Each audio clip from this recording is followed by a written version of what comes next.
Thank you. Great. So thank you so much to our speakers today to talk about this really important topic. Some background. So Samara and I are the coordinators overall for the Climate Justice Learning Series. So we're the ones recruiting speakers, planning out the series and what topics we cover. So if you have feedback, at the end of this, we have a feedback survey where we ask for your input. So if there are other topics to talk about that we have not touched upon or things you want to learn more about, please let us know. This learring series is a result of the Climate Equity Community Task Force and their work over the last, well, geez, it's been a while, like 4 years or so, 3 or 4 years. And the start of the SRFC, so the Sustainable and Resilient Frontline Communities section of the County Strategic Climate Action Plan. We do have another workshop coming up in June where we will dive more deeply into what is the SRFC, what's the history of kind of climate justice policymaking and organizing by communities in King County and at the state. We'll have some amazing guest speakers that will be in June.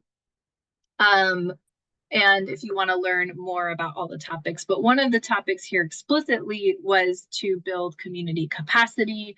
And that is why we have the Climate Justice Learning Series, is to help bring a lot of these topics and bring it from a community-centered approach. And I'll pass to Samara to cover our explicit goals. Great, thank you. And I'll just make one more time the announcement of interpretation, since we just had new people join. Please select English or Spanish under the interpretation. Don't leave it as default, just so that we can hear our interpreter if she wants to, share back any commentary from those using the interpretation. Por favor, seleccionar la interpretación en español o en inglés en la parte de abajo de su pantalla de Zoom. So some of the goals with this learning series, this is now our third of this year so far, I think. It's all going by so fast. But we really want to develop a shared understanding around climate justice and climate equity, which is, again, why we want to really have these at the entry level. Build skills to advocate for policy change, since we know so many of the community members that come to this are folks that are deeply involved in making change in their community. We want to honor traditional and cultural knowledge around sustainability. Hopefully that comes across with, the diversity in speakers that we have throughout the year, and pulling community knowledge as part of the presentations. We want to provide capacity building to lead and partner on climate solutions, both from the county level, but of course, community leaders. And then improve access to resources, funding, and decision makers. And next slide, please. And just looking ahead, first, some of the past workshops we've done, so you kind of get a breadth of the topics we've covered. Power analysis and power building, policy and advocacy skill building, which was split into two for the state level. Sorry, I'll go a little slower. For the state level and for the local level. Storytelling for climate, and then data for community. And those are just some of them, they're not all. But to get excited about what's coming next, on Wednesday, June 26th, we're going to have a community-driven climate justice policy in our region workshop. Our series name is Cross Cultural Cafe. More information to come on that. Don't worry, since you registered for this, you will definitely be getting information about that. And then we're also hoping to do U.S. Indigenous Peoples History Rights 101 later in the year. And a couple more topics, but those are the ones we have scheduled for so far. So with that, we want to know a little bit about who's in the room, especially for people that want to build connections with the other community members that are here. So if you could put in the chat your name, pronouns, where do you call home? And then I'm actually going to launch this first poll. Oh my gosh. Actually, why did it just disappear? The polls. Are you able to see the polls, Jamie? Sorry. I clicked it and it says they're not in here. For me, for some reason.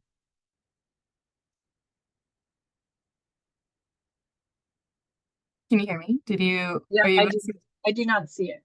Oh my gosh. Okay. We might have to skip the poll for this first question, but it was just going to be, what are you hoping to learn today? So if you could put it in the Oh, I chat. have it. I can do it.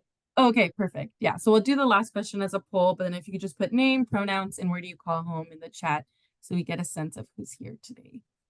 Did that go through? Do you see it? Mm-mm. Do other folks see the poll? It could just be me. Okay. Yeah. I think there's something going on with my Zoom.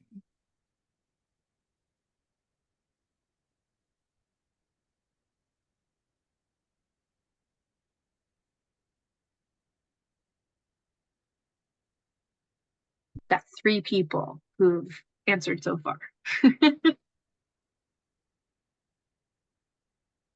Mm. Hmm.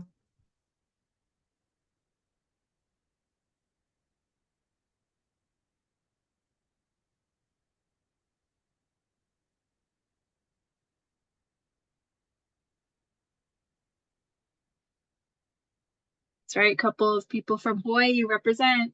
I love it. People from the East Coast, but now here in the Seattle area.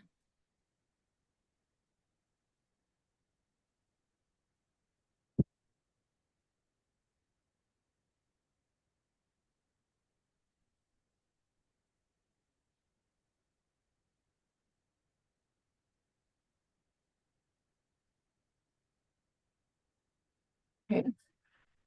Thank you. And then, Jamie, feel free to share the results of the poll when you feel like you've gathered some responses. People might still be putting it in. I've got More, 60% of folks have participated. Yay, thank you. Wow, it's actually quite a bit. I don't know why I was expecting less than that. So thank you all for giving us a breath of what you want to learn today. We have folks from White Center, from Seattle.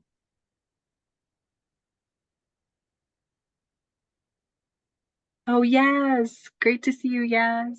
In Tequila, from Gambia and Mexico. Learn everything. Yes.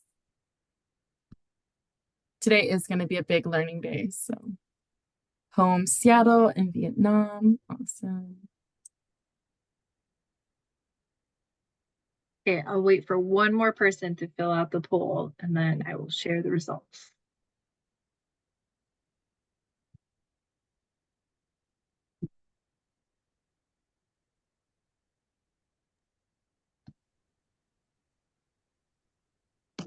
Folks from Seattle. Great. Can you see answers? It just says short answer. I'm not seeing answers, so you have to tell me if you can see answers. Oh, you can only see your answer.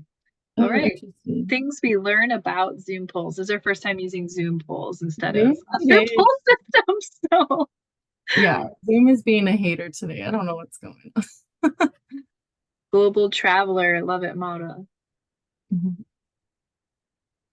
All right. Okay, Okay. go ahead. Yeah, thank you. So just to review the goals for today, this was sent with the invitation and you saw it in the RSVP form, but essentially we'll get a high-level overview of our energy system and impacts on Friendland communities, build understanding around how climate change intersects with our energy system, and build an understanding of energy and utility burden and what programs are out there to support low-income households. And, just hopefully make this broadly available to many community members, targeting those that may be very new to understanding energy justice. And this is something that we've talked before with Jamie as well, that like sometimes we have to do this 101, but then maybe we can eventually have like a 102 and just kind of build on this foundational. So if there's something we don't cover today, or we might just leave with a lot of questions, and that's okay. But hopefully we get at least some general understanding amongst all of us that then we can build off of. And with that, I think we're ready to pass it to our first speaker. All right, we're super excited to have Jen Yoshimura here to share with us Energy Electricity 101. So I'll pass to you, Jen, and if you want to share screen. Yeah, can you folks see my screen okay? It's Hopefully, loading still. Just a is moment. it loaded? Yep, Okay. now we're all good. Okay, awesome.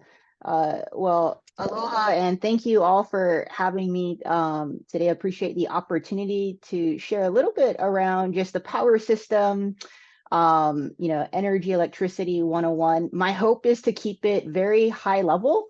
And apologies ahead of time if this is over folks' heads and or if you know this. And appreciate just the knowledge sharing within the space.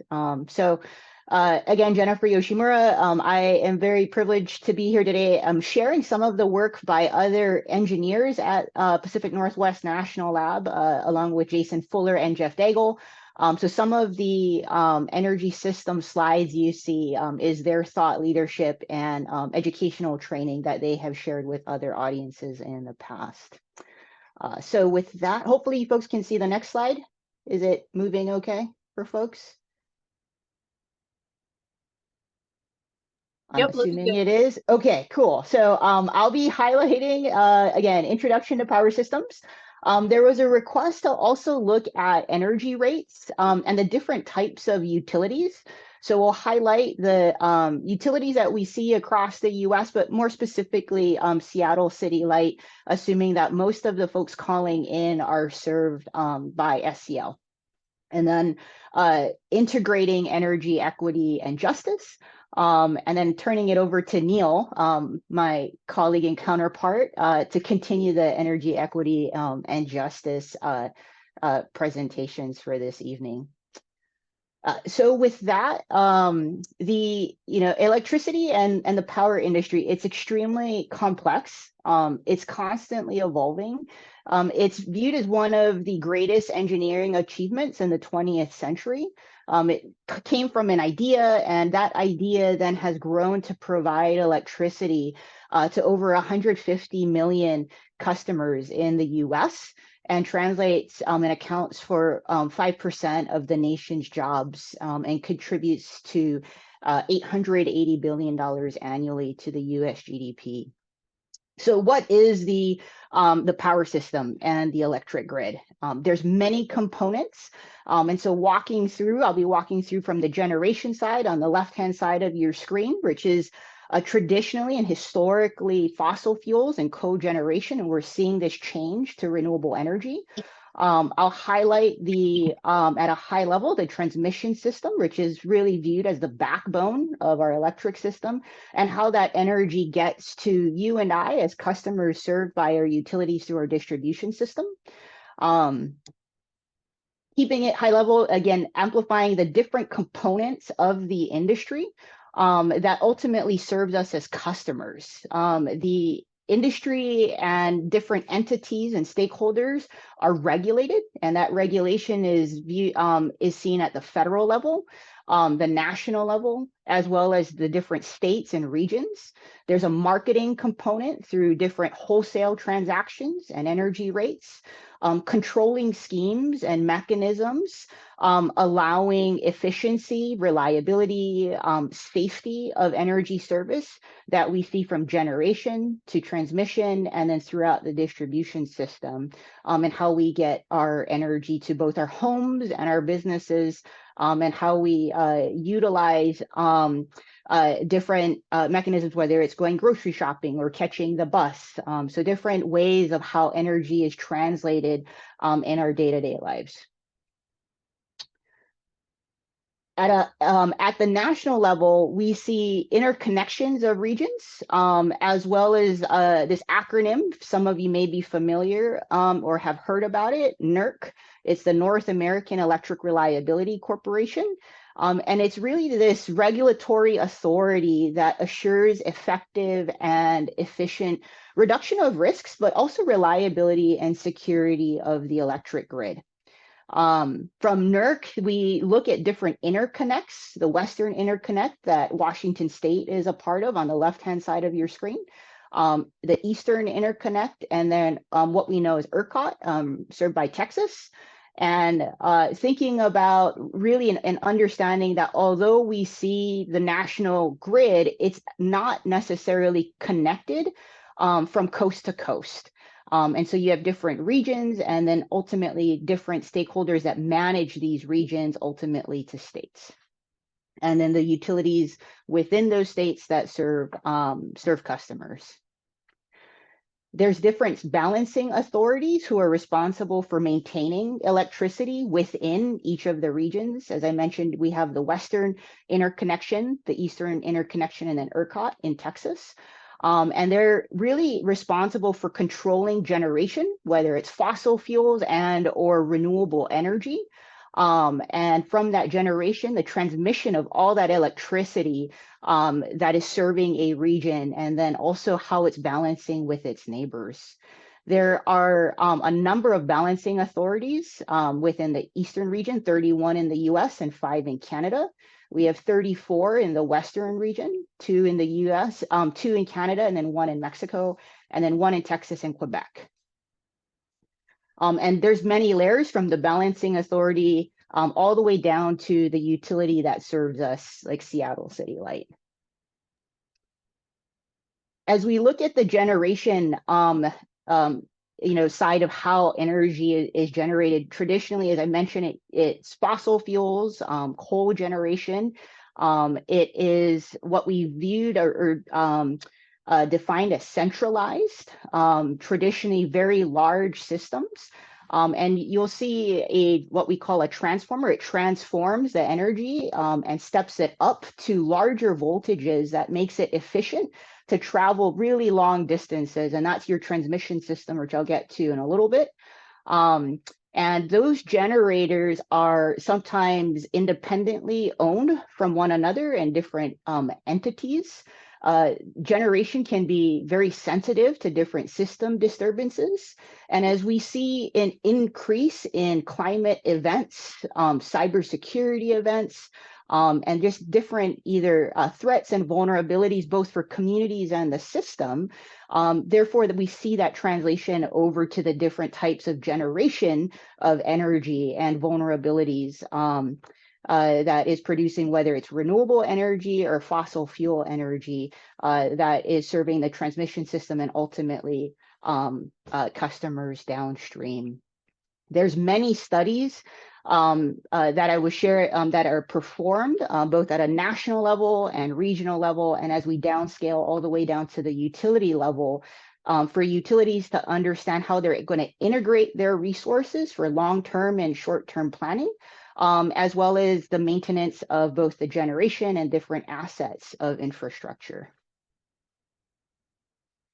It's important to have diversity in your generation mixes or fuel mixes. This generation diversity is constantly changing due to renewable energy and different types of technology. This paradigm shift, as I mentioned, of centralized systems to what we are seeing and termed as decentralized, which is more at the distribution level. And again, I'll get to that in a little bit. But within Washington State, we're somewhat unique, where over 54% of our energy comes from hydropower. We have natural gas, a little bit of coal, nuclear.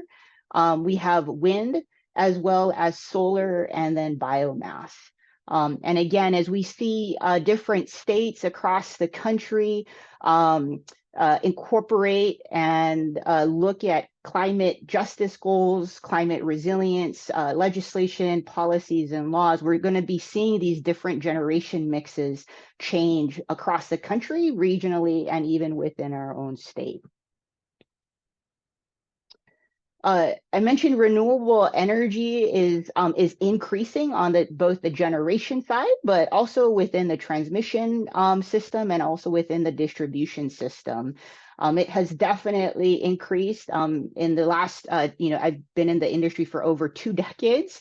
It has been growing leaps and bounds in terms of the efficiency of the technology of wind turbines, panels, and controls. But renewable energy does not come without its challenges. It is not always available when we need it. And so an example is obviously with solar, you need the sun to produce energy. So during the day, if you have cloud cover or when we transition to nighttime, that energy is not available. Same thing with wind. When we have wind die down, and or if wind is exceeding with really large gusts and it's creating safety in terms of the operations of those wind turbines, the wind farms will actually shut down to keep people and the actual system safe. So there are limitations to renewable energy, with other technologies being looked at to overcome those limitations. A lot of battery storage is being looked at to support what we call firm generation, and or to support the gaps and variation of renewable energy. On the transmission side, I mentioned it's the backbone of the electric power sector. This is really high voltages. We call it the bulk electric system, which is defined as 100 kV and above, or 100,000 volts and above. Within the US, we see often our transmission lines rated at 115,000 volts all the way up to 765,000 volts. So again, the voltage is stepped up so that it can be carried very long distances to what we call load centers, or where our loads are at. Oftentimes it's the urban centers. We are seeing a lot of siting and permitting being looked at for new transmission infrastructure, but it's also a lot of investments just to maintain existing transmission lines. When we see large outages, such as snowstorms or wildfires, the transmission system can be very vulnerable, in the sense that if the transmission system goes down, it can create other outages and have a larger impact to those serving on the distribution system. So there's a lot of high degree of monitoring and controls, and a lot of reliability and regulatory compliance, both at the federal level and the national level, that utilities need to comply with. Poles are what we call infrastructure on the transmission side, are often steel or concrete and wood. And so if you're driving through the state, whether in a rural area and or within city limits, you may see infrastructure that looks like this. This is what we call on the left-hand side a lattice structure, and this is often steel lattice work. And then we move and migrate to the right, and you'll see different types of structures, but all supporting the transmission system. The transmission system, it can be very complex. It is not interconnected from coast to coast. We are tied in with Canada and Mexico. This does look like the map of the interstate if you're driving through the country. So again, not necessarily simplistic in nature, with different regulatory agencies and different regions that utility owners and transmission owners need to report to and manage. From a numbers perspective, within the US, we see over 450,000 miles of transmission lines. And on the distribution side, we have over 2.5 million miles of distribution lines in the US. When we think of scale of these systems, the upper right-hand corner is a satellite image of the Rose Bowl. And one of the Metcalfe substations, you can see just how large a transmission substation is to cover from a safety perspective and installation perspective. So I'm sharing the size of these systems because it does impact land ownership, leasing agreements, land rights, especially with this energy transition, recognizing that the siting and permitting of these systems needs to require community engagement. recognizing tribal and indigenous communities have owned land. And so there needs to be protocols that need to be followed when we're siting infrastructure like this, both corridors for transmission systems, distribution systems, but also really large substations that may be needed. And so emphasizing the co-development component in the planning and investment decisions for infrastructure. As we move forward from generation transmission down to the distribution side of really how we get energy, and oftentimes as we're either going on walks or waiting for the bus, we will see distribution systems. It's more tangible and more within arm's reach. Although we traditionally it doesn't have a lot of that generational resources, we're seeing this paradigm shift with renewable energy and technology. Rooftop solar becoming more accessible, especially within the Northwest, and cost of solar coming down. Electric vehicles, battery storage technologies for residential customers and business customers. And that's all seen on the distribution side of the system. Examples of distribution equipment you might see as you're either walking through or driving or on the bus or riding a bike is transformers. When you're looking above, these are pole mounted. What you may see sometimes is ground mounted, or not ground mounted, but ground volt transformers that are painted green. We see oftentimes distribution poles in the US made of wood, carrying not just the transformers and the energy and the conductors for the utility, but we also often see telephone, fiber cables, what we call joint attachments, wired or non-wired. Non-wired are your antennas on utility infrastructure.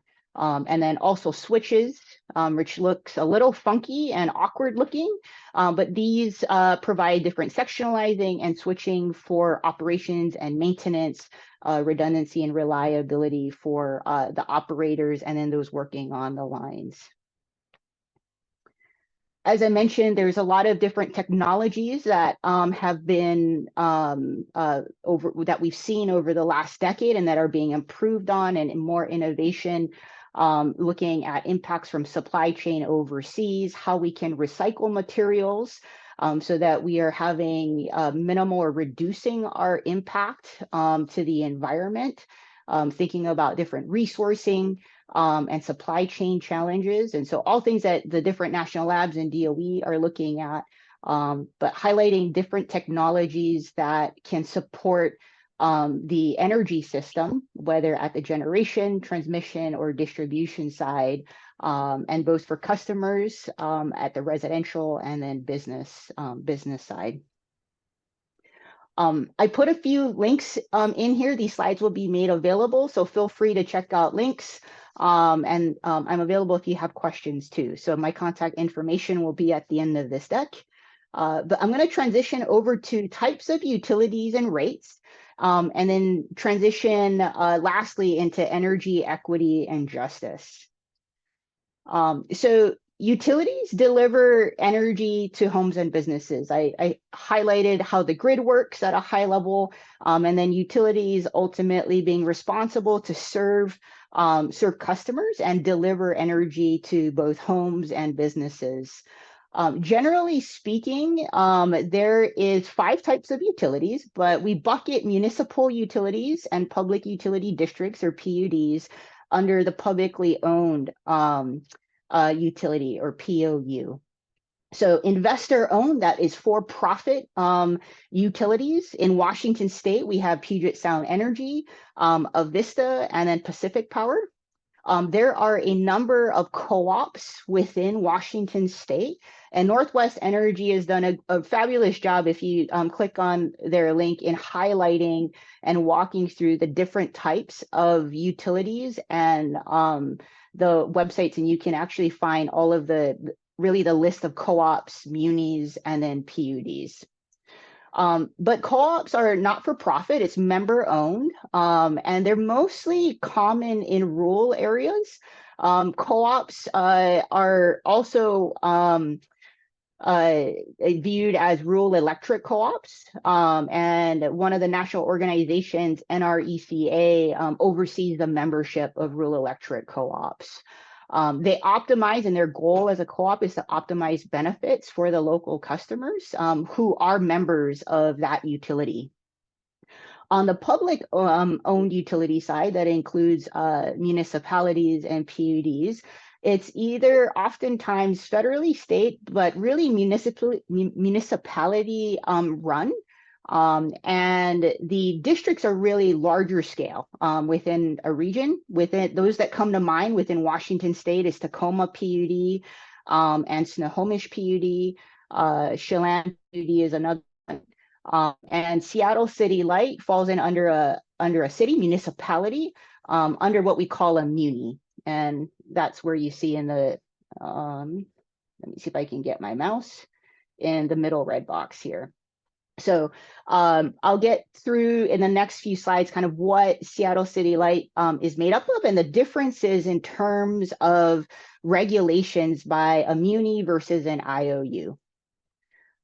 Investor-owned utilities, however, I've seen this chart a number of times from 2017. I'm hoping EIA update some of their data sets, but on the IOU, the ownership, you can see that the investor-owned utilities, although small in number, has some of the largest customers that they serve.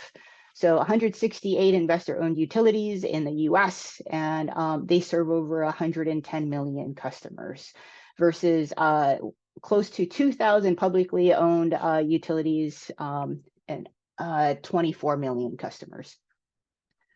So just kind of perspective on different types of utilities and then the customer base that they're serving. From a municipality perspective and utility, the umbrella, I would say, for Seattle City Light is the Seattle Utilities, where you have water, sewage, and disposal waste collection that is all served by the city of Seattle. And you have electricity that is also served by Seattle City Light. Natural gas is not served by SCL or Seattle Utilities. It is the one energy service that's actually provided by Puget Sound Energy, which is an IOU. So that's a unique aspect. If you are a Seattle City Light customer and you have natural gas service, you should be getting two different bills. One from an IOU, Puget Sound Energy, and then your electricity by Seattle City Light.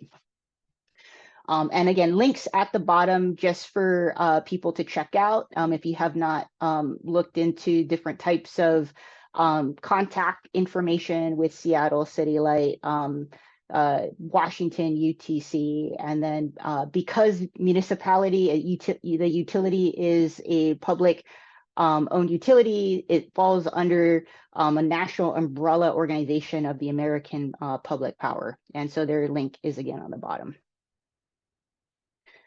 The billing and rate information. So you will see this is screenshots from Seattle City Light's website. But what you should see is the base service charge. And the base service charge captures not just the energy that it's serving you, but it covers a lot of costs associated with billing and customer operations, the production of Seattle City Light owned dams. And so on the right-hand side of your screen, again, from Seattle City Light's website, highlighting what your rate as a customer covers. There's different rate designs. I actually tried to do some digging into understanding a little bit more how Seattle City Light determines its rates and could not quite find something. So something I'm going to have to ping our Seattle City Light colleagues on for some pushing out more information and a little bit of transparency there. But beyond your base service charge, you see different blocks of energy charges, and depending on the utility and different states, you can have a number of blocks beyond just 1 and 2. But really the intent is to try to use not as much energy. So your first block of energy and what you're consuming, kWh, it's the kilowatt hours. You will see within a certain period of time within the year, April to September, determines your first block and your costs. And again, as you transition from October to March, if you exceed that energy usage within your first block, then you move into the second block and that will have higher rates. And so if you are consuming more and exceed those blocks, depending on time of year, you will notice that your electricity bill will increase. And so if you're wanting to decrease or address your bills, I know Seattle City Light has a customer call-in number that you can definitely call in and seek some collaboration and guidance on reduction of cost and energy usage.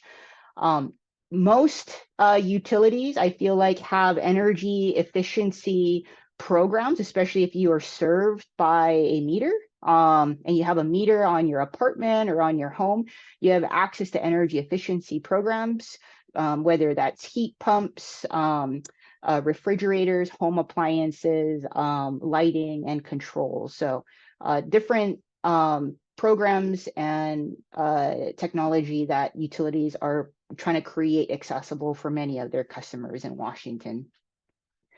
There is part of the process for rate increases, whether it's an IOU or a muni, is looking at what we call either strategic plans or integrated resource plans.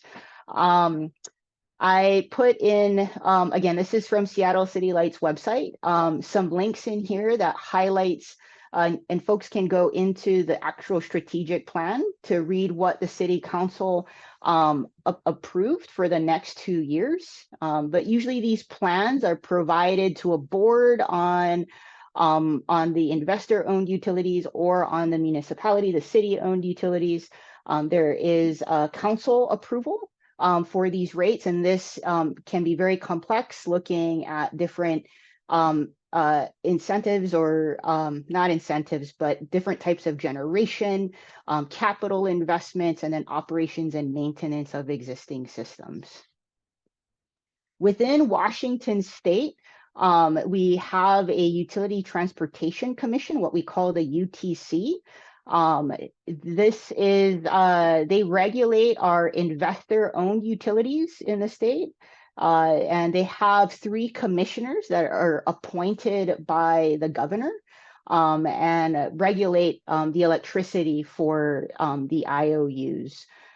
So again, there's a great website from Northwest Energy that I put in the chat that folks can check out, as well as go to the UTC.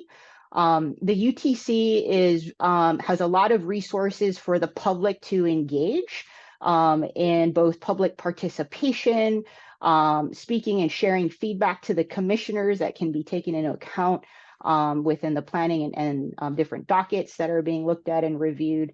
So would really encourage folks interested in kind of that public participation engagement, checking out the UTC link. But pulling up a little bit on the IOU versus the municipalities, the difference in regulation. So as I mentioned, the Washington UTC oversees the IOUs. When IOUs want to change customer rates, oftentimes it's increasing rates. They have to submit, and what this process is known as a rate case, and that goes before the UTC for approval. The rate case often includes cost of electricity, cost of building and maintaining the electrical infrastructure and the energy infrastructure, the power sources or the generation resources, as well as capital expenses. And capital expenses are can be new equipment, new transmission lines, new generation lines. Publicly owned utilities, on the other hand, are owned by taxpayers. As I mentioned, city governments like City of Seattle own utilities, and they're called municipal utilities or munis. They try not to turn a profit for shareholders because there are no shareholders, there is no board. They're really governed by councils. So voters like you and I can influence as a member of the public, can actually influence the utility governing boards as they are publicly elected or appointed elected officials. So more information can be found on the Canary Media site that breaks down Energy 101 and different utilities and regulatory authorities if folks want more information. I apologize, I'm talking really fast. I want to make sure I give Neil time to speak and share out his presentation. But again, additional links, some redundant from the slides, but jumping over and wrapping up with energy equity and justice. So there are executive orders from the Biden administration that has been passed, Executive Order 13985, that is looking to advance racial equity and support for underserved communities through the federal government. And then many of us that we know of Justice 40 comes out of Section 223 out of Executive Order 14008. That is looking at tackling the climate crisis at home and abroad.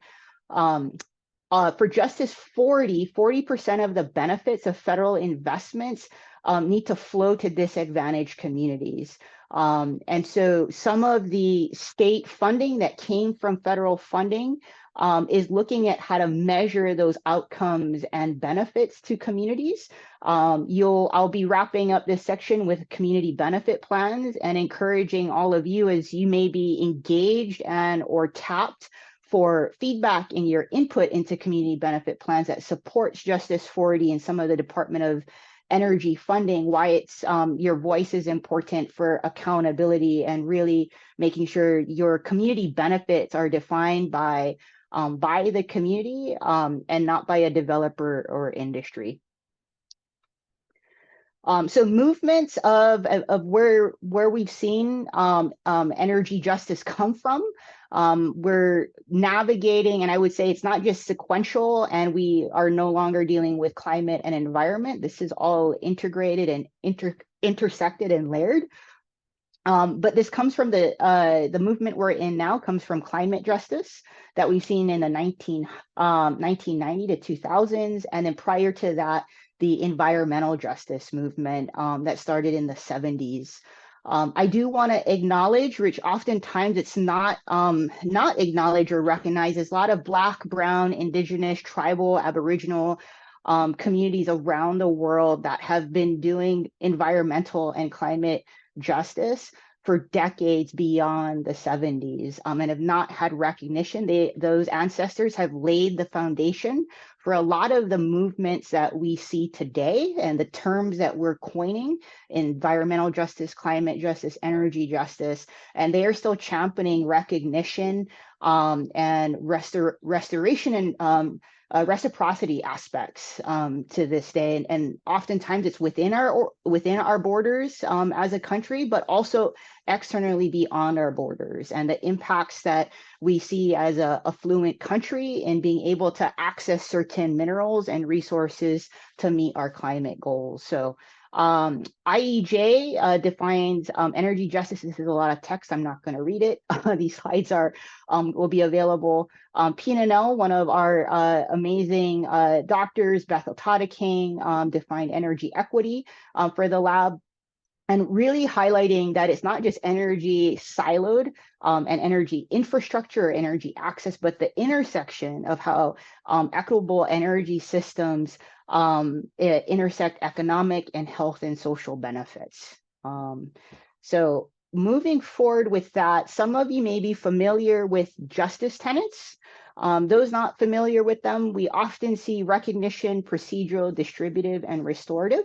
There are a number of other tenets, but oftentimes we focus on these four, especially from a national lab, given that we have Department of Energy funding, and a lot of that work is within the borders. And so thinking about where and really who, and understanding where communities, what communities, rich communities and individuals have been misrecognized and or not recognized before looking at the procedural justice of fairness in the decision making. It's not just tokenism and having folks at a table and checking a box, but it's actually having that voice heard in the decision-making process. Understanding the distribution of benefits as well as consequences. How is that allocated? How is that being looked at? And then restorative justice. This is oftentimes the hardest to address because it requires people to have awareness of the disparities and inequities, racism, and prejudices, to move beyond awareness to then spend and give up privilege and power, to restore aspects, addressing whether it's historical, current aspects of energy systems and projects, and or those in the future. When we think of how to measure energy justice and principles and dimensions, we look at availability of energy, affordability. I talked a little bit about rates. There's transparency and accountability and due process. We look at inter and intragenerational equity, sustainability, and then responsibility. I've had leaders ask me, what's the difference between intergenerational and intragenerational equity, and why is that important? And oftentimes my response is through our housing and financial institutions through redlining and the wealth and health inequities built within redlining and translating that to the energy system and the inequities that we see within a generation, as well as multiple generations. When we are looking at not just rates of energy being served, but also the intersection of how energy supports health and wellness of a household, education, transportation, food security, access to water, housing, and more. Weaving in a little bit around what I shared earlier about the energy system and planning, where energy equity is being looked at now is from the grid planning perspective and shifting the paradigm of traditional planning and investments that look only at safe, reliable, efficient, and affordable service, with metrics and investment decisions only looking at reliability and cost. The acronyms you see under reliability are SAIDI, SAIFI, CAIDI, that system average interruption duration index, and system average interruption frequency index, and then on the customer side.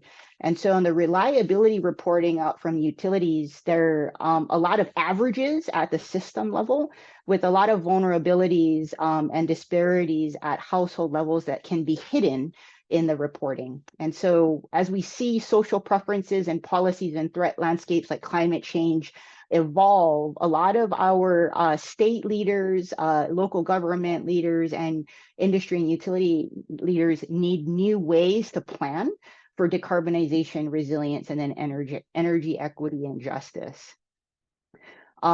Traditionally, we see policy start from top down, and it's a top-down approach, or left to right, with customers at the very end, like you and I, and we need to be really thankful that the lights turn on, and that when we want heat in the winter, it's on, and if we have a heat pump or cooling, it turns on in the summer. New processes, at least within the last 5 years that I've seen, or even less, there's this emphasis to move communities from the end of the process to the beginning. And I apologize, I need to work with our graphics team. I haven't found this cool integration of communities throughout the process. It's not just a one and done, but really this opportunity for bidirectional education and knowledge sharing by communities and co-developed solutions with state leaders, government leaders, and industry leaders that ultimately get to the outcomes, not just for utilities and states, but also for customers. So really amplifying co-developed solutions. The next few slides are high level looking at how states oftentimes look at performance and measure objectives and priorities and progress toward equity. You will see, as I mentioned, reliability metrics. There's asset management and where investments go for new capital infrastructure projects, energy efficiency and conservation, decarb programs, electric vehicles, and then rates, and then energy burden, which is a term recently through the last 3 to 5 years or so that utilities are trying to navigate with rates and income. But you can see that it doesn't always translate to healthy communities or households on the left-hand side. And so really trying to educate a lot of our decision makers, both in the industry and states, of how to intersect all of the different departments that have decision-making authority with those within the energy sector that can address housing, water, education, food security, transportation, and health and wellness.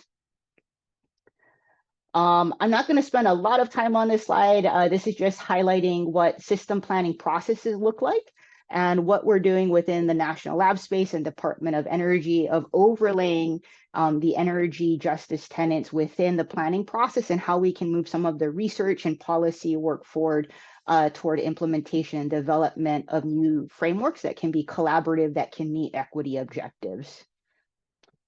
I did want to highlight an example in the last few minutes, just energy storage for social equity that I oversee at PNNL and with our colleagues from Sandia National Labs.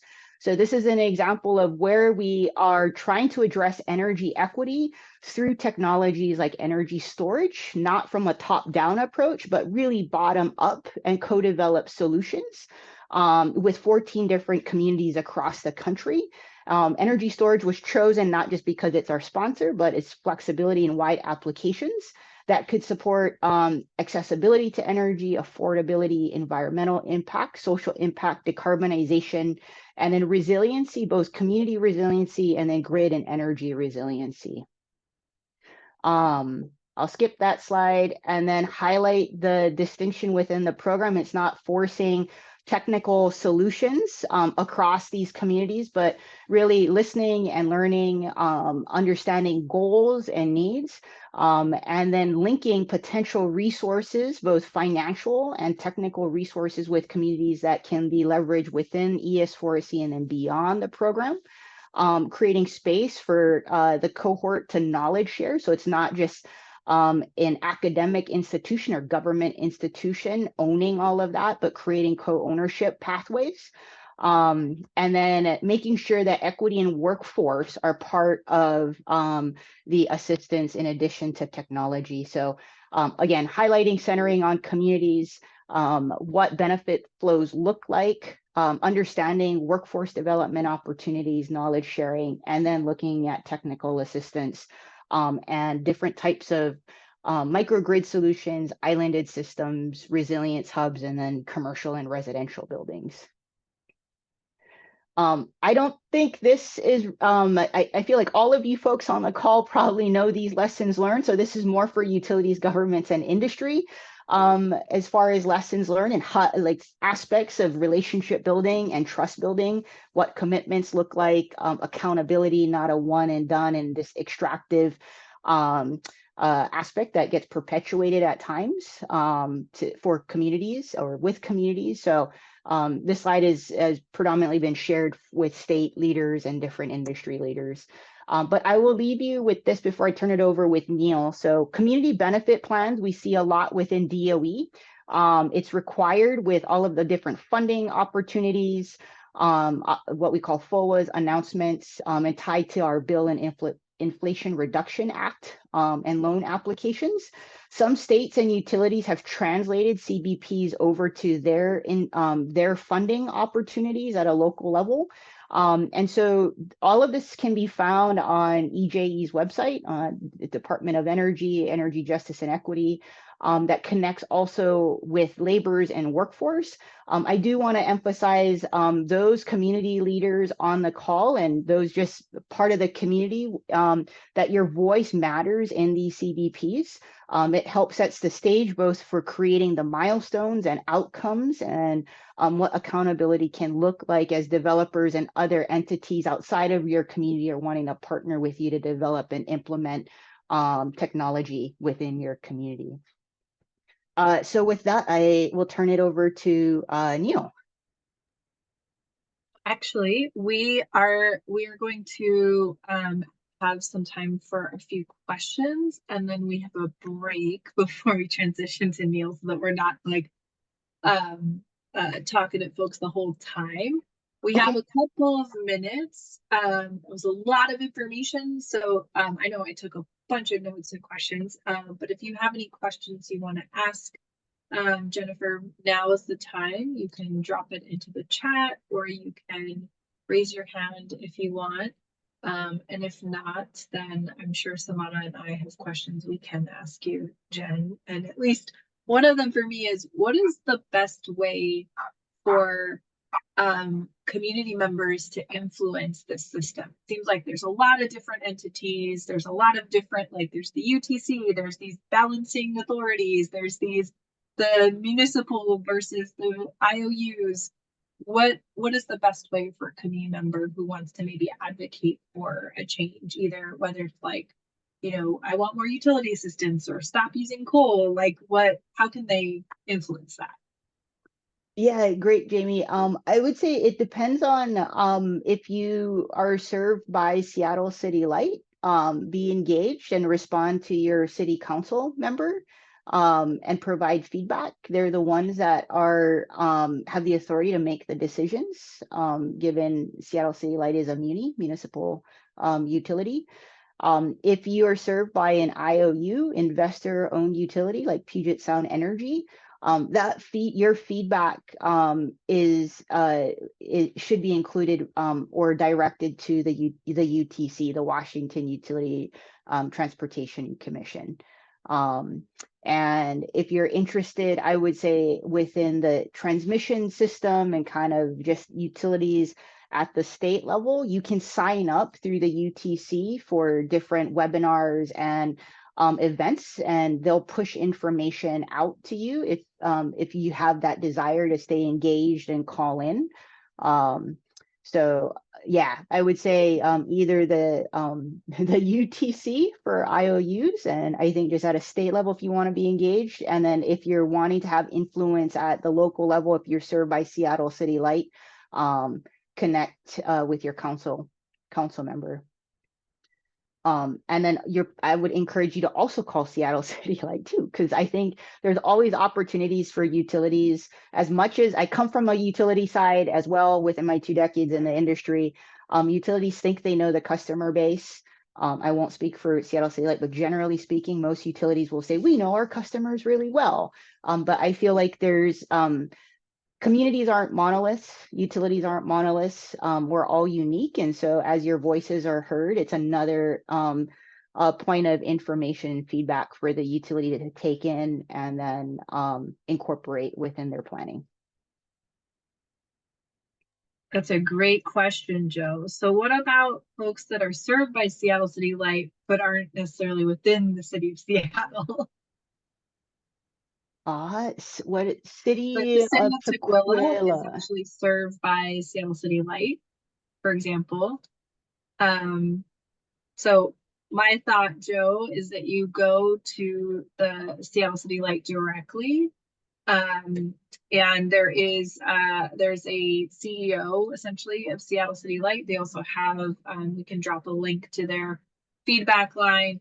And then if that's not the case, there are at-large council members on the city of Seattle, where, I mean, all of the city of Seattle council members should care about what is within Seattle City Light territory. But they're the ones that are helping to hold accountable. So even though you might not live within Seattle, those are the electeds that are responsible for making sure. Thank you, Neil. They also have a review panel. So sounds like multiple ways to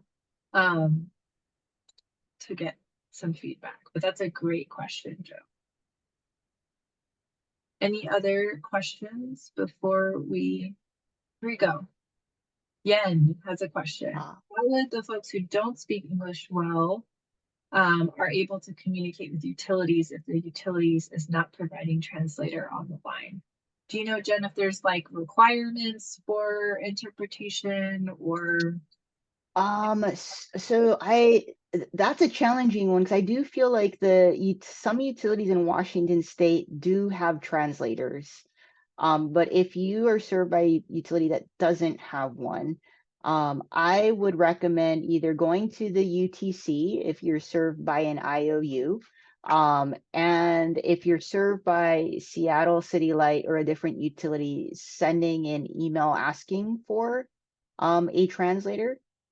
And I guess a follow-up question is if, and not to put you on the spot, but maybe you can direct message me too. If you haven't, and or Jamie and Tamara, if you have asked the utility and they've just denied the translator, I think that would be, I'd need to think about how to navigate a utility saying no. And I would say part of that may be depending on the demographic of the utility, or like a PUD. They may not have a translator available. They would need to hire one and subcontract out a translator. And so that's going to have to take some time. And so working with the utility, I've seen it's a little bit of the community grassroots aspect of working either with their advisory group. I know within Washington State's clean energy implementation, or clean, it's CETA, Clean Energy Transformational Act, the IOUs needed to submit clean energy implementation plans. Part of their CEIPs required them, or at least I've seen all three of them, Avista, Pacific Power, and PSE, create advisory groups that bring in communities. So a recommended pathway is to provide feedback to the advisory group to then help amplify translation. We have one other pretty meaty question from Whitney, and so maybe there are resources you could drop or talk very briefly, because we do need to move on. But Whitney asked about, are there opportunities to pursue community ownership, for example, microgrids, community solars, electric co-ops, and how could folks who are interested get started? Yes, great question. So depending on the utilities, there are community programs for community solar or microgrids that you can apply for. It's looking at, again, whether it's Seattle City Light or PSE, whoever is serving you, what programs they have available. And then if there isn't one, I would say there is an opportunity, again, through either the UTC or your council member, or a path to get feedback back for accessibility for community programs. The other thing, the only caveat I would share with community programs is making sure that there is not just community voices for a program to be created, but thinking about who has access to that program, what are the qualifications and selections, what are the criteria, the length of time, the terms and conditions that you as a community member can access that program. I have seen within some states where they've had community solar, they hired third parties, and they essentially kind of have swindled community members to sign infinite contracts. It's really hard for community members to get out of those community contracts unless they have somebody to backfill. And sometimes it costs more to be part of that community program than if they were not. So we'll just ask again around with the utilities on their community programs, just the transparency, terms, conditions, and different scenarios for transparency. And thanks, Neil, and Jamie for dropping in links. Appreciate the tag teaming. No problem. Okay, we are gonna keep moving. And if you need to take a bathroom break, feel free to do so while we're in the middle of this, because we want to make sure we have enough time to get to everyone. So hold on just a second. My screen sharing is not cooperating. Okay, so I'm just going to share really briefly about our we have a couple of folks that we partner with from Puget Sound Sage, who unfortunately were not able to make it tonight, but have shared a couple of slides and resources about a really great community-based participatory research report that they did. So I'm just going to very briefly talk about what they read, and then encourage you just to read their report. So Puget Sound Sage and Got Green originally partnered in March of 2016 to produce the Our People, Our Power, Our Planet report. A lot of research that's done around energy and around climate change are often led by academia or government or kind of an external entity. And so these were really led by the communities who were the most impacted. And so this was, there was a community partner steering committee that was a part of putting this together. So the original climate justice committee, I served on the one that produced Our People, Our Planet, Our Power. And then kind of a follow-up to that, Puget Sound Sage put together the Powering the Transition report. This one came out in June of 2020.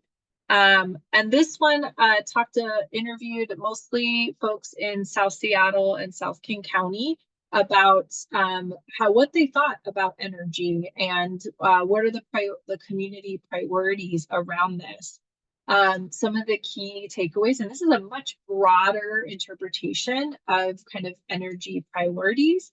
So, so this looked at things around like, what are your top climate concerns, whether it's, and from out of this, it was concerns around poor air quality, food insecurity, and affordable housing, and the connections between housing and energy. A focus on transportation policy and how we can shift people and invest in electrifying public transit first. And then making sure that infrastructure investments and major infrastructure investments are made with an eye to anti-displacement and making sure that those are paired together. There was identified an urgent need of to address low-income bill assistance and energy efficiency retrofits, which Neil's going to talk about a little bit. This graph is from the report that said, if your total energy costs went up by $50 a month, which of the following you're most likely to do? And so the top one was, I would probably not use my heating or cooling at home as much, which as we get hotter summers and you know, and air conditioning is becoming an issue. And then if you don't heat your home up to, and if your home is less than 60 degrees, you're more likely to get sick. And so there's a lot of other costs, especially health costs, that come as a result of having to make that decision. And then they also said I would lower my energy use by unplugging appliances. There was one case where they interviewed someone who said they actually unplugged their fridge every weekend in order to save on electrical costs. And so there are very real decisions that folks are making in order to save money on their utilities. Some of the other things of like, there's folks who are, how concerned are you about energy increase over the next 5 years? Most people are concerned or very concerned. And folks have seen their bills go up overall.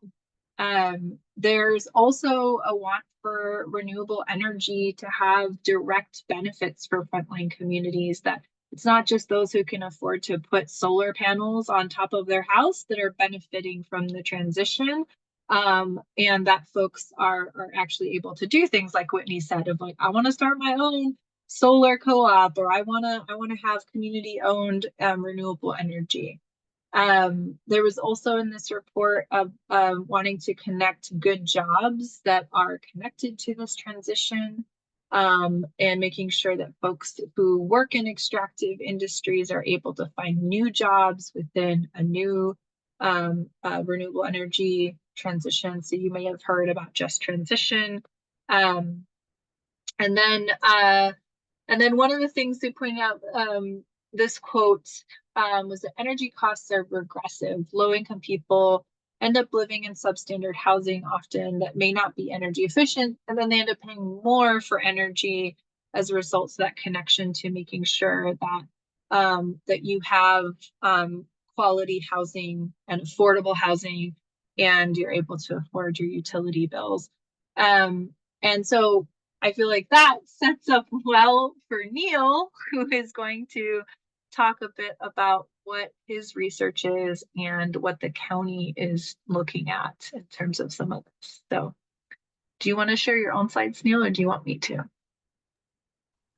I'm happy to share mine. Okay. Thanks, Jamie. Great.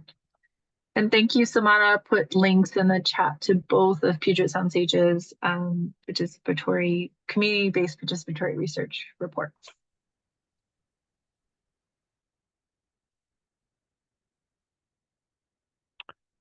Wait, hold on a second. Can I get, there we go. All right, you can all see my screen, right? Yes. Great, thank you. Thanks everyone for joining, and thanks Jen for that great intro, as well as Jamie. I'm going to be talking today about energy and utility burdens in King County. Again, Neil Larson. I'm work with Samara at the King County Executive Climate Office. Today I'm going to talk a little bit. I wanted to kind of expand this aside from just talking about electricity and energy, to just kind of give a little bit of an overview of all the major utilities in King County that you might see a utility bill from. I'm going to talk a little bit about the specific project I'm working on, talk some about cost burdens and utility burdens. When we talk about that, what do we mean by that? Give an overview of some available energy and utility assistance programs that are out there for community in King County. And then lastly, I'll end talking a little bit about how climate change and other factors are influencing folks' utility costs. So I know that there's there's a number of things that people might consider their utility, but for the purposes of this discussion, I'm just going to talk about four main ones, and that is the energy system, so the electricity and natural gas, solid waste or garbage, and then water and wastewater or sewer, and talk about how those, what that utility landscape looks like, and who is in charge of those different utilities. As Jen was talking about, in King County, there's two main energy companies. The first being Puget Sound Energy, which is, as Jen said, an investor-owned utility. They also provide energy services in some other parts of Puget Sound as well. But in King County, they kind of have three different categories of service territory. In Seattle, because Seattle City Light is providing the electricity in that area, Puget Sound Energy is only providing natural gas service. In the east, east side and in South King County, Puget Sound Energy is providing both electricity and natural gas. And then in the rural eastern part of the county, they're providing electric only service where there isn't actually any gas lines out there. And then this is a map of Seattle City Light service territory. So it's all of the city of Seattle, and then extends into some of those northern and southern suburbs. And as Joe kind of pointed out in the question, like in his question about authority, there's folks that are being served by Seattle City Light that may not have the same sort of political influence, because their electeds aren't serving on or influencing the board of Seattle City Light.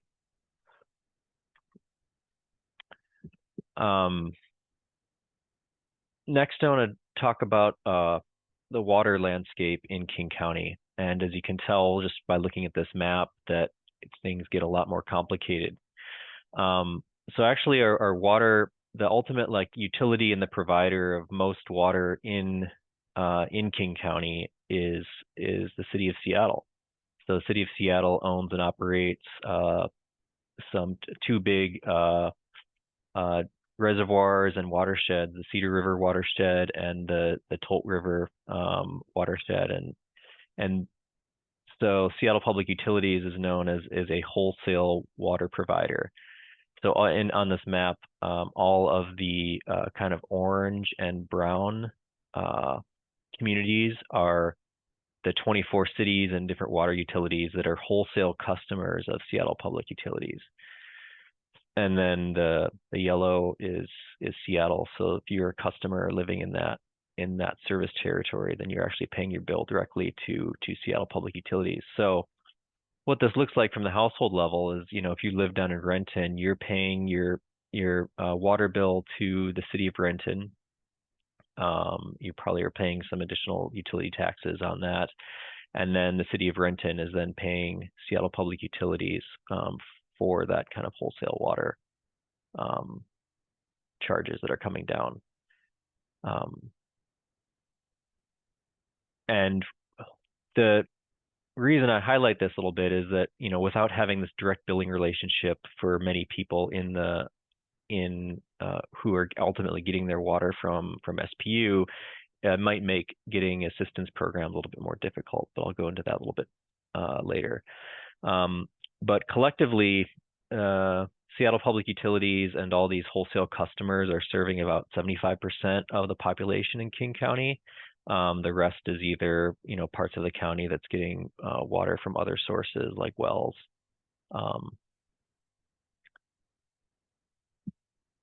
The next utility I'm going to talk about is wastewater in King County. So King County actually operates wholesale wastewater services in King County, and then also actually up into the county just north of us, Snohomish County, sorry.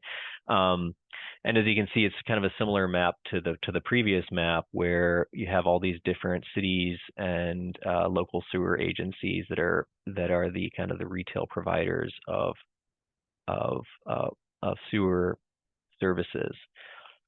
So it's kind of a similar scenario from the water side of things, where a household will pay a sewer bill to their local city or their local sewer agency, which is then paying King County the cost to convey that wastewater up to their treatment plants and dispose of it.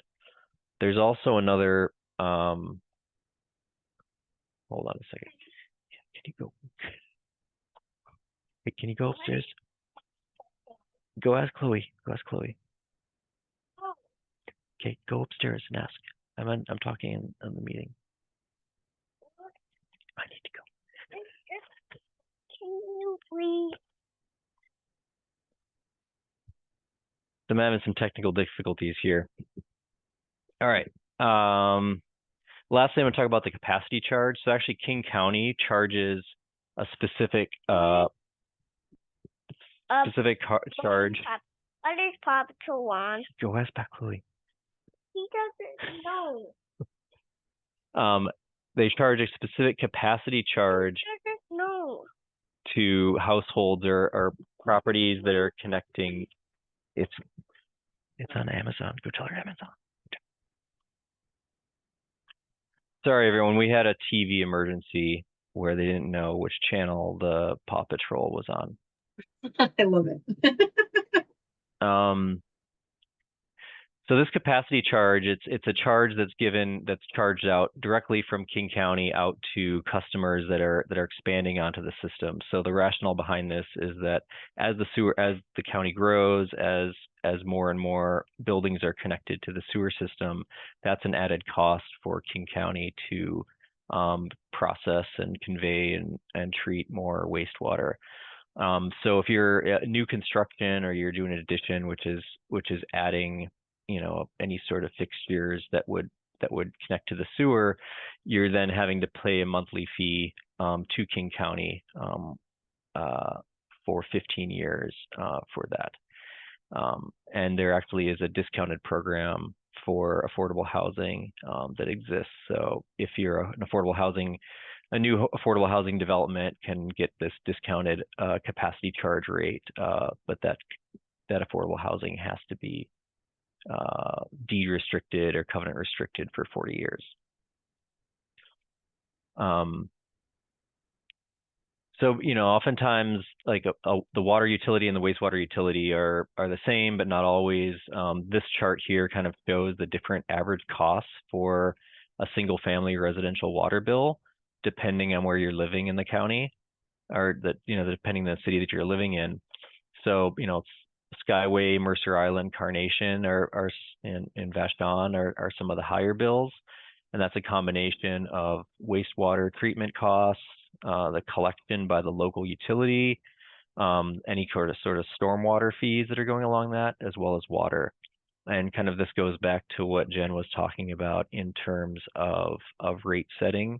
She was talking about it specifically with electricity utilities, but all these different cities and water and sewer districts are going to have slightly different rate structures.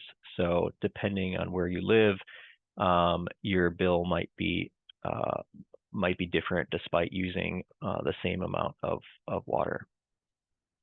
How wastewater affordability is measured. The Environmental Protection Agency has the standard of 2%. So the community's average, the average amount that a community is spending on sewer services, if that is above 2%, then that community is considered burdened. And in King County, looking at the 20th percentile of households, so the 20th percentile lowest income households in King County, the average sewer bill is 2.8%, which is 40% higher than the EPA benchmark. But then in certain communities, it's even higher. So Kent is 3%, Skyway is 3.7%, and Seattle is 3.4%. And then the last utility I'll talk about briefly is the solid waste. And again, this looks different depending on where you're living in the county. So for most of King County, places in King County is, again, the solid waste wholesaler. And so household, you're going to be paying collection fees to your city or commercial hauler. Those places are taking the garbage to one of King County's transfer stations, and then they're paying what's called a tipping fee.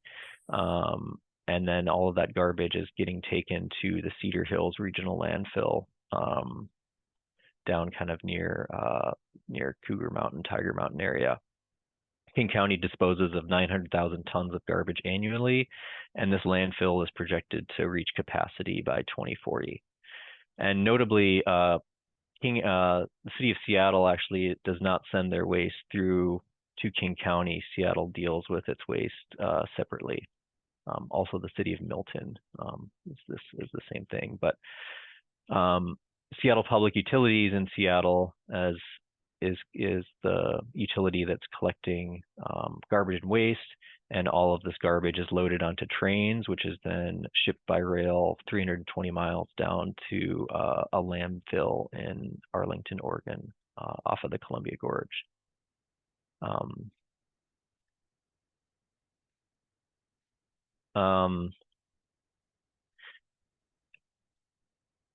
So that was just a little bit of an overview of all the different utilities in King County, the ones that I've kind of been looking at as a part of my project. And my project is coming out of, I'm sure a lot of you have seen this already, but the SRFC and this King County's Strategic Climate Action Plan. But one of the focus areas is around energy justice and utilities. So my project is I'm looking at ways that, looking at options for the county to partner with utilities and frontline communities to expand utility assistance and incentive programs to reduce this utility burden in frontline communities. And what do we mean by burden? Well, a common term that's thrown around is cost burden or household cost burden, and this comes from a kind of widely accepted definition used by the Housing and Urban Development and many others. But what it is taking your total housing costs, so that's whatever you're paying for rent or mortgage, adding in all your utilities costs, and then dividing that by your gross income, and that's your cost burden. And the thresholds are if that number is above 30%, that is if you're spending more than 30% of your income on housing costs, then you're cost burdened. And if you're spending more than 50%, you're severely cost burdened. And in King County, or not King County, but in the kind of Seattle, Tacoma, Bellevue area, half of renters are cost burdened, meaning they're again spending more than 30% of their income on housing costs, and 25% are severely cost burdened, meaning they're spending over half their income on housing costs. And as you can see, this is a chart of the past, this chart went up to 2021. But as you can see, it's been increasing the past few years. Energy burden is a similar calculation where you're just looking at your energy cost and dividing that by your gross income, and you're getting this energy burden definition. And this threshold is consistent with what a lot of other agencies are using, most notably the Department of Commerce in Washington State. So again, if you're spending more than 6% of your income on energy costs, then your energy burden, if it's more than 10%, you're severely energy burdened. Jen mentioned the Clean Energy Transformation Act. This law is requiring Washington electric utilities that are regulated by the UTC, so those three big investor-owned utilities, to reduce energy burdens below that 6% level for customers.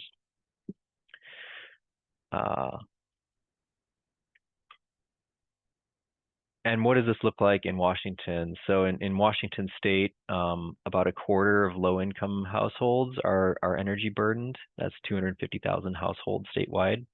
And in King County, 17% of low-income households, that is households that are at 80% or below of the area median income, are energy burdened, so about 60,000 households.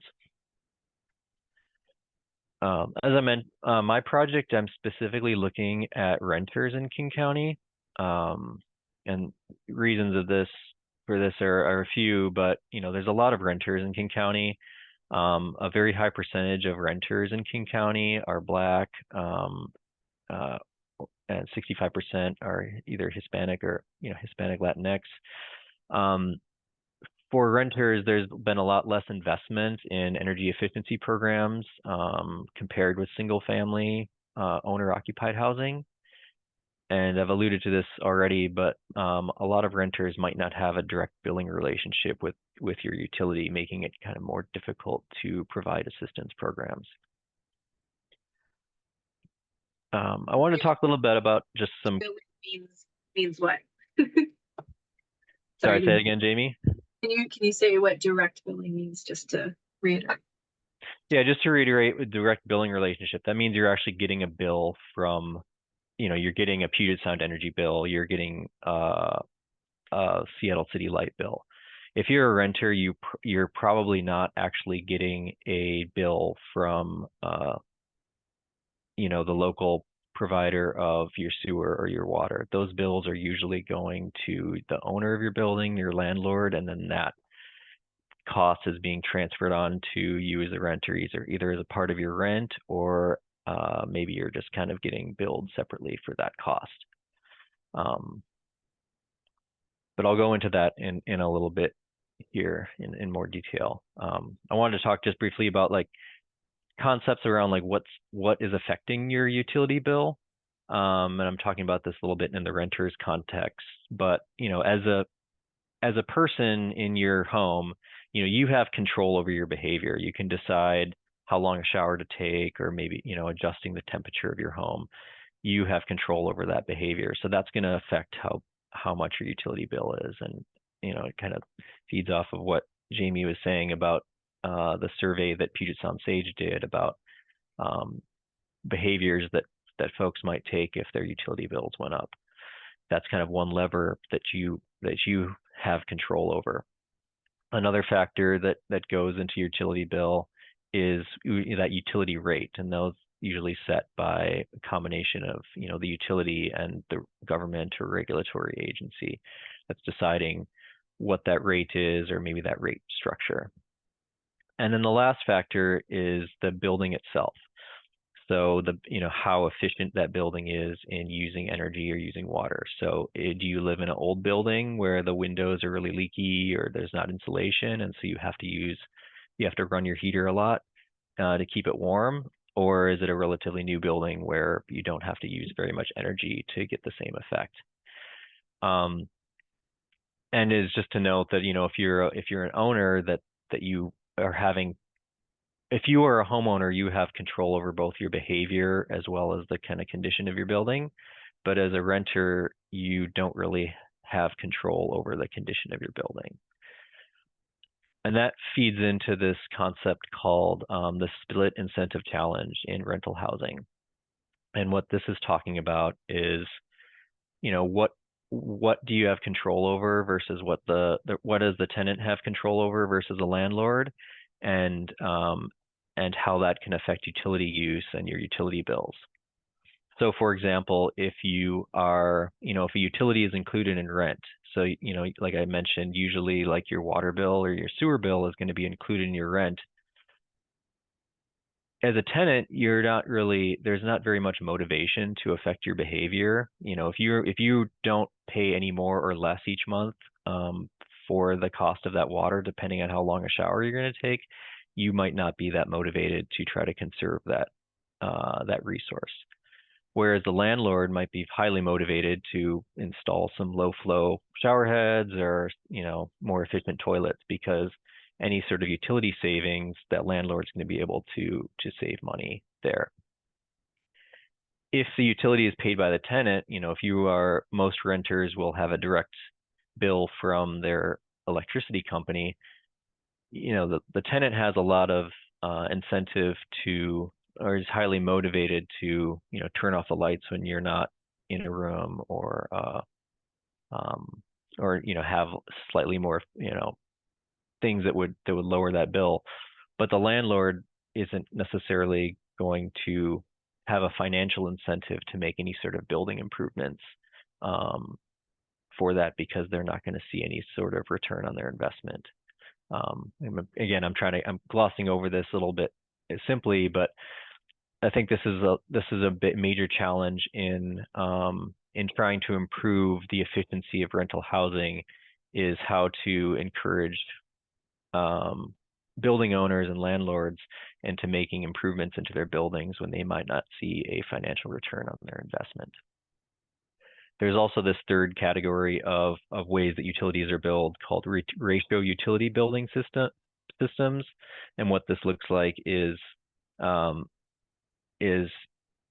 where a landlord will take the utility cost and then just divide it up amongst all of the different units in the building. So if there's 50 units in the building, they're going to take that total bill and divide it by 50. Sometimes these are divided a little bit more. They might divide it by the square footage of your apartment or by the number of residents in each unit. But even in this case, there's not a lot of motivation for the landlord to make improvements, because they're recovering all the costs for that utility. And then the tenant, if you're splitting your utilities amongst, dozens of other people, you taking a slightly shorter shower isn't going to affect your utility bill very much if the next apartment over is taking super long showers and you're having to pay for a portion of that.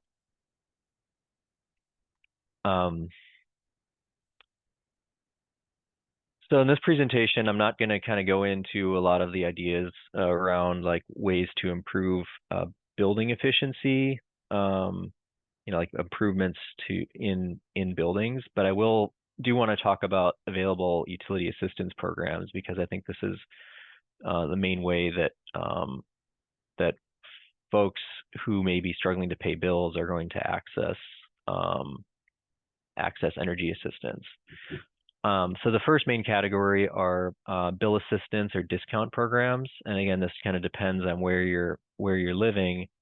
But these are discounts on the rate that you're paying for those utility bills. So for example, Puget Sound Energy has a bill discount rate program where depending on your income, you will get either a 5 to 45% discount on your energy bill every month.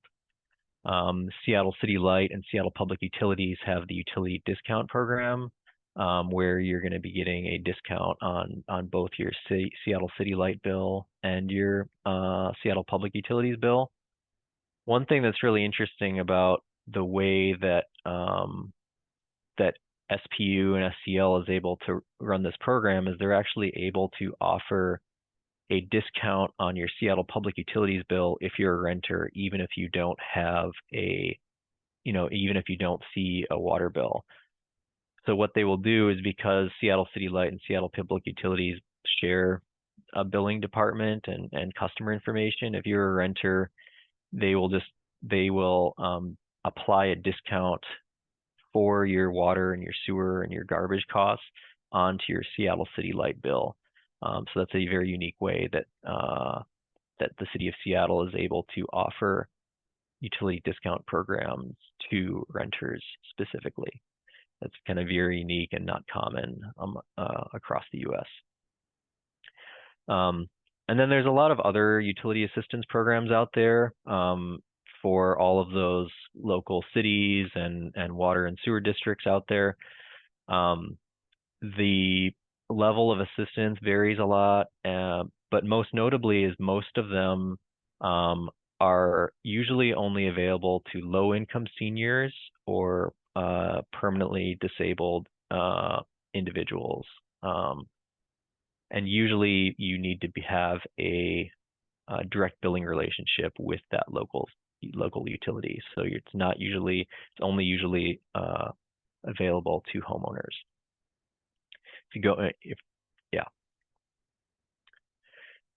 The other types of utility assistance programs out there, what I would call like emergency assistance programs. So these are one-time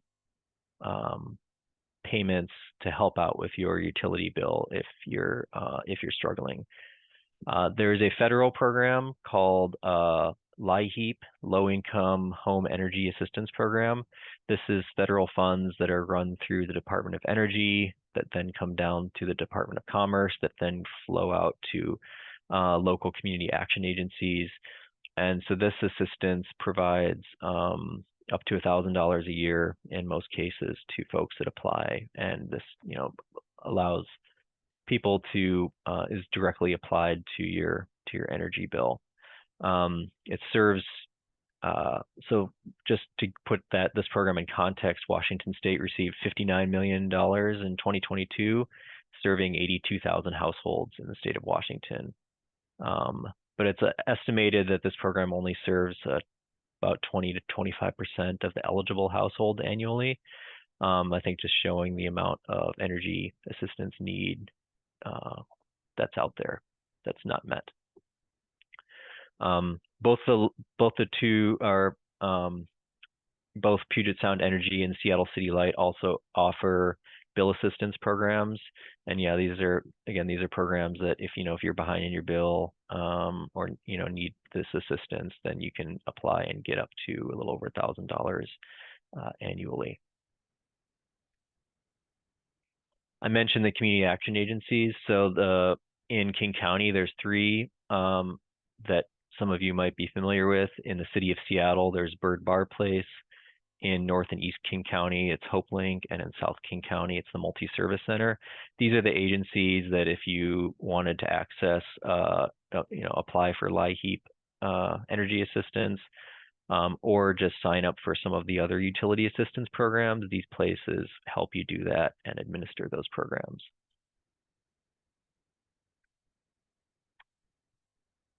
Jen had mentioned the Clean Energy Transformation Act. I'll just bring this up briefly. I've already mentioned that it's requiring the IOUs, the investor-owned utilities, to bring down this energy burden below 6%.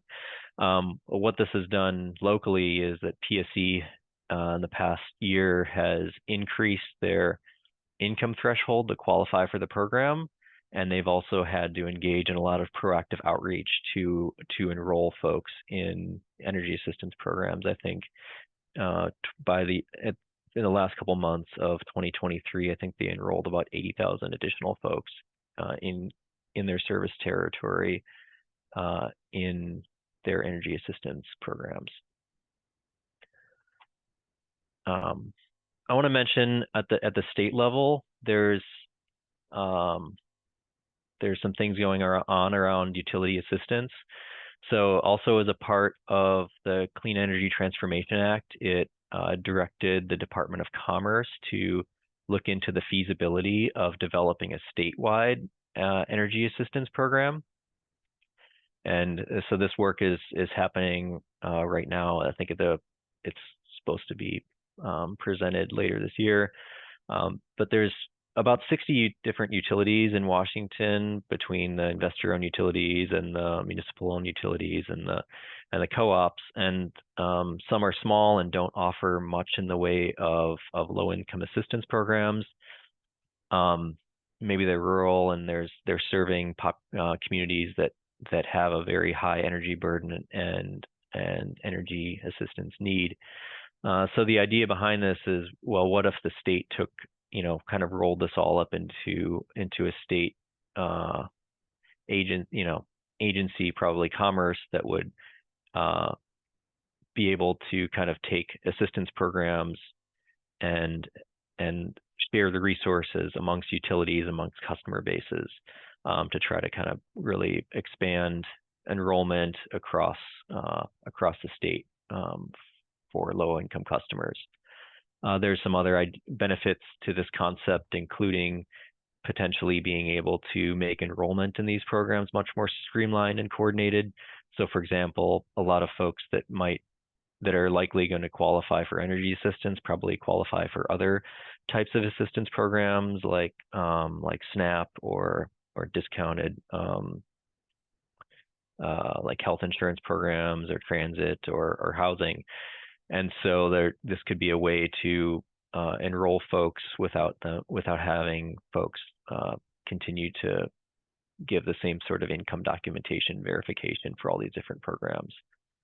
And there's also ideas around how this could really increase enrollment and sharing marketing, and actually like getting a more fine-tooth picture of the actual energy need across the state. There's also a parallel initiative that just started looking at the idea of having a statewide utility assistance program for water and wastewater utilities as well. So it'll be interesting to see what's coming out of those efforts at the state level.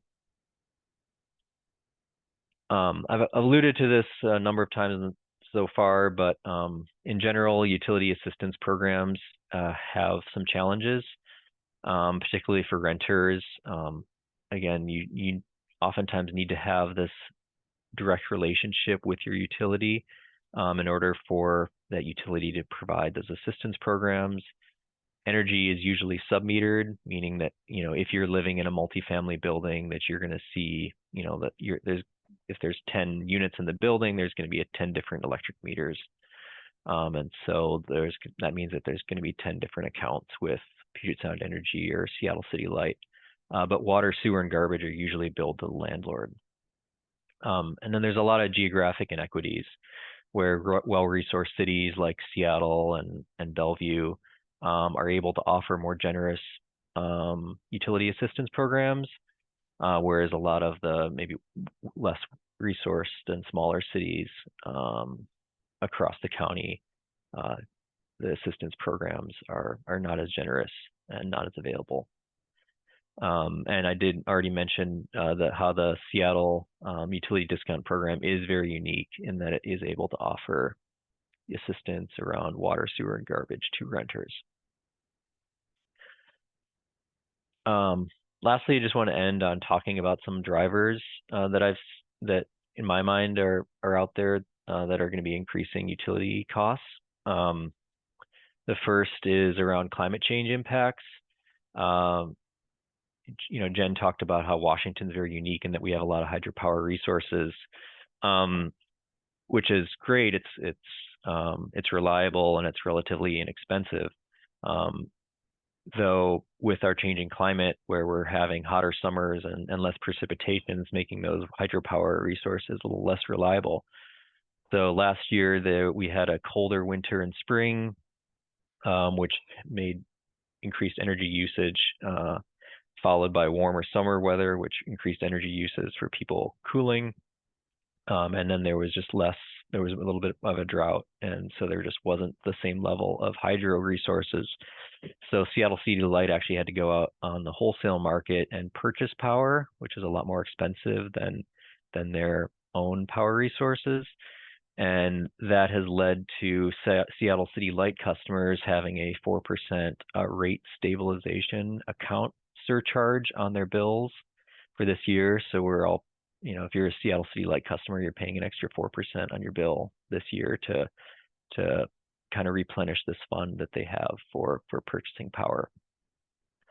So I think that's just an example of how climate change impacts might be affecting some of the generation capacity, as well as energy costs and utility costs. The next category are climate policies, and this Washington's Clean Energy Transformation Act requiring utilities to move to greenhouse gas-free electricity by 2045, which is requiring a huge amounts of investments in renewable energy and other electrical infrastructure. And that is all going to come at a cost. And just a month or two ago, Puget Sound Energy went to the Utilities and Transportation Commission and requested a 17 to 20% rate increase over the next 2 years. That is in part due to their need to acquire new renewable energy generation capacity. And then lastly, in terms of our wastewater utilities, so King County Wastewater Treatment Division and other wastewater agencies in the Puget Sound region are required to reduce the nutrient load by the U.S. Environmental Protection Agency and our waterways, which is requiring a lot of expensive capital improvements and infrastructure improvements to treat our wastewater. And so, as that's partially leading to sewer rates projected to increase nearly double by 2030 compared with current rates. So those are in my mind are some of the kind of, I guess, climate and environmental drivers of utility rate increases for us. And with that, thank you so much for listening, and happy to answer any questions. Thanks, Neil. Yeah, I took note of just what came in the chat. So Yaz was asking for the first table you showed, and I can just share my screen here. This one about like what motivates folks. There was a question about what would be the ideal situation for a resident potentially, and we were kind of having a conversation back and forth about it in the chat. But just I guess from your research, is there an ideal situation for the resident based on what you shared here? You mean like how utilities would be billed to? Well, I think the challenge is that there maybe isn't an ideal situation for how the utilities are billed, because by definition, as a renter, like you're not you're not in control over, you're not able to like make, you're not going to go to your landlord and say like, hey, I want to install some new windows, or I want to put some insulation in the walls. Like you're just not really, there's no reason for you to want to spend your money on a property that you don't own. So I think it's just like inherent to rental housing. I mean, I think there's a lot of, I mean, I could probably do an entire additional presentation around some ideas around how you could try to get around this. But I think this is the main challenge that a lot of people out there are thinking about, is if you want to make these improvements in rental housing stock, which in many parts of the country make up almost, Seattle or King County, almost half of the housing is rental housing. How are you going to best move, make it so that that building owners are incentivized to make those investments? Yeah, definitely. And then the question that Jamie actually posed was why does Seattle City Light and SPU use the state MI instead of regional AMI? That is a really great question. And I think as what I understand is they're actually in the process of evaluating their assistance program, the utilities discount program, and a recommendation that might come out of that would be to align it with the state definition around that. But I feel like I came across that answer a while back, but I forget it off the top of my head. It may have something to do with how it was chartered, or just some law that was made, or I'm not exactly sure. It's probably not there's a reason, but it's one that you might not think makes the most sense. Thank you. Jamie, did you want to add anything before we move on to the poll, or after? Well, I can say this as I do the poll. So we have a closing poll that I will launch, and we have 2 questions. Obviously, there's so much more that we did not touch on, and I just want to fully acknowledge that there are so many other aspects and some of which we only very briefly touched on. We also had conversations leading up to this about there's a whole other piece about our global connections and where materials come from in terms of producing some of the things we need for renewable energy. And that's complicated and complex, and sometimes has harmful impacts in other places across the world. And that's a whole other presentation, right? And Neil, I think, mentioned as well, there were things he's like, I could do a whole other presentation on this piece. So feel free to reach out to any of us and any of the presenters if you have questions. We will follow up afterwards with people's contact information. And I am launching the poll right now as I'm talking. So if you can fill that out. The first question is something new that you learned about, and what is something that you still want to learn more about? And this will help us as we think about what other future topics that we can talk about. And if you can't do it in the poll, you can also do it in chat. Either way works. And we'll just take a moment for folks to answer that before Samana talks about our raffle. Thank you. And then, yeah, all the links that were shared in the chat today will also be sent with the slides and the recording of this. So if you didn't get a chance to click through all of them, just know we're keeping track of that as well. I can't see the poll, so I'm assuming it's live right now. 2 folks have filled it out. 3 people have filled it out. Thank you. And also, if you have to head out, we understand. We will also send a post survey where you can give some more feedback or add additional questions.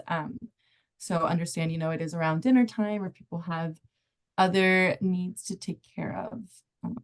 But yeah, let me know. Okay, I was gonna say, let me know when you want me to transition over. So yeah, speaking of the post survey, we do like to, give you all a little incentive to do it. And I'm really excited for the books that we have this time around for the giveaway.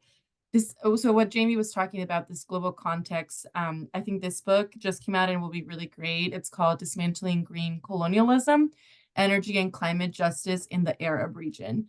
And I actually got to meet Hamza, one of the editors, when he was talking about it while I was in DC. And it just seems like it's going to be a really good, I'm really excited to get into the book to understand more of where are materials coming and what impact does it have on frontline communities outside of the United States. And then the other one is a little bit more national. So it's Energy Democracy, Advancing Equity and Clean Energy Solutions. And similar, it's going to be a compilation of different authors and different folks, but again, a really good resource to just get a more frontline perspective on some of these topics. And then if you don't want a book, we also have $25 gift card as a giveaway for filling out the post survey. So let me drop also the link to that. But again, I'll be following up with an email this week to give you the option to fill out the survey. Any other thoughts or questions before we close out? We're 2 minutes over, but just want to make sure people get their thoughts out there. I'm leaving the poll just open a couple more minutes. so that folks can finish their thought. Because they're starting to come in right now. Yeah, and also please feel free to share any other like trainings or resources you know for like teaching community about energy justice or just how energy field works in general. I feel like again historically frontline communities have been kept out of this education, out of these jobs. So I think it's really important that we do our job of like distributing, you know, resources for folks to get educated. So please let us know of other trainings we should promote in community. Thank you. Thanks everyone for coming.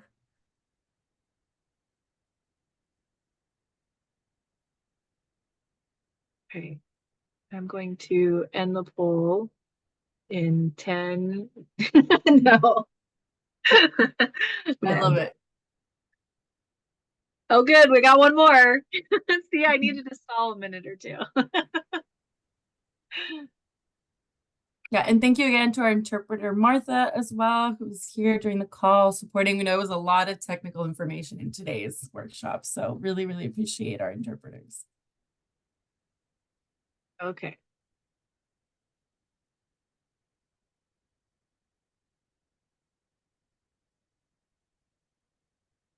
I don't know. Okay. Let's see. Stop sharing and